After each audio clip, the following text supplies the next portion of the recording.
전현규의 도시개발TV입니다. 투기과일지구에 있어서 이 조합원의 지위는 금지된다. 그러나 때에 따라서는 불가피한 경우에는 대통령령으로 정하는 경우에는 예외를 풀어줄 수 있다 라고 하는 게 39조 2항에서의 그 5호 기타 그 밖에 불가피한 사정으로 양도하는 경우에는 양수인이 조합원의 지위를 받을 수 있다는 예외 규정을 둔 것입니다. 이 5호는 원래 2003년도 12월 31일 날 투기과일지구로서 조합원의 지위를 제한하는 규정을 둘 때 사실상 존재했던 조문입니다.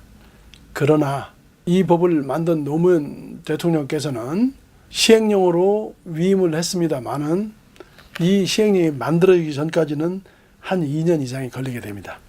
2005년도 5월 18일에 가서야 비로소 시행령을 둬서 그동안에 억눌렀던 부분들을 일부 풀어주기 위해서 대통령령으로 영 30조가 신설이 됐던 것이죠. 그 내용을 보시면은 기간으로 규제를 했다가 이명박 정부, 박근혜 정부를 거쳐서 파리 대책을 통해서 다시 또 강화되는, 그러니까 시속 게임을 하고 있다라고 평을 할 수가 있겠습니다. 이러려면은 이 시행령에서 그 밖에 불가피한 사정의 양도의 양태는 시행령이 개정되는 구간으로 잘라서 설명하는 것이 여러분들한테 유리할 겁니다. 듣는 여러분들도 같은 재건축 조합의 주택을 구입한다 하더라도 이 기간에 걸려 있거나 소유 기간이 해당되지 않으면 이 조항을 통해서 갈 수가 없기 때문입니다. 먼저 이 시행령이 바뀌게 된 것을 세 단계로 구분하고 싶습니다. 먼저 2005년도 뒤늦게라도 5월 19일 날 만들어지게 되는 시행령에서는 드디어 예외 규정을 인정을 하게 됩니다. 그래서 이렇게 규정을 하죠. 조합 설립 인가부터 3년 이내의 사업시행 인가의 신청이 없는 재건축 사업, 이 당시엔 재건축 사업만 해당이 되는 거죠. 건축물을 5년 이상 계속해서 유지하고 있어야 돼요. 여기서 말하는 계속은 소유권이 변동이 돼서 왔다 갔다 하면서 나중에 채워서는 안 된다는 거죠. 그 다음에 사업시행 인가부터 3년 이내에 착공을 못하는 재건축 사업에 한정해서 토지나 건축물을 5년 이상 계속해서 소유하고 있어야 됩니다. 그 다음에 착공일로부터 5년 이내 준공하지 않는 재건축 토지를 5년 이상 소유하고 있는 자, 뭐 이렇게 되어 있습니다. 여기서 여러분들이 유념할 것은 사업시행 인가 신청만 띠리릭 한다고 해서 되는 게 아니에요.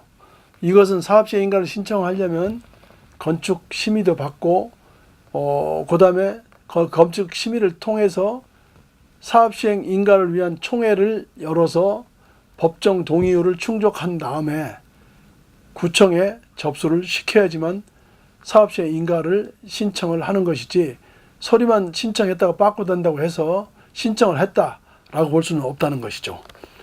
다시 말씀드리면 2005년도 5월 19일부터 2009년도 8월 10일까지의 시행령에서는 조합설립인가에서 3년 이내에 사업시행인가 신청이 없는 건축물을 5년 이상 계속 소유, 사업시행인가부터 3년 이내에 착공 못한 재건축 사업의 5년 이상 계속 소유, 착공부터 준공하지 않는 5년 이내에 준공하지 않는 것을 5년 이상 소유라고 되어 있었죠.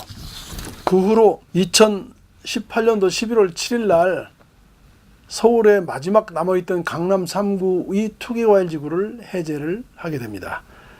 이 해제를 하면서 이명박 정부에서는 이 시행령을 개정할 필요가 있다 해가지고 2009년도 8월 11일 날 시행령을 개정을 하면서 그 요건도 아예 완화를 시킵니다.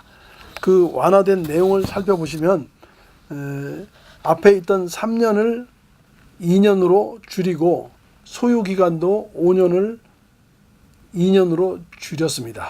이것은 지금 이렇게 정리를 해놓지만 나중에 투기과일지구가 지정이 해제가 되면 당연히 이 조문은 적용을 받지 않는 거죠.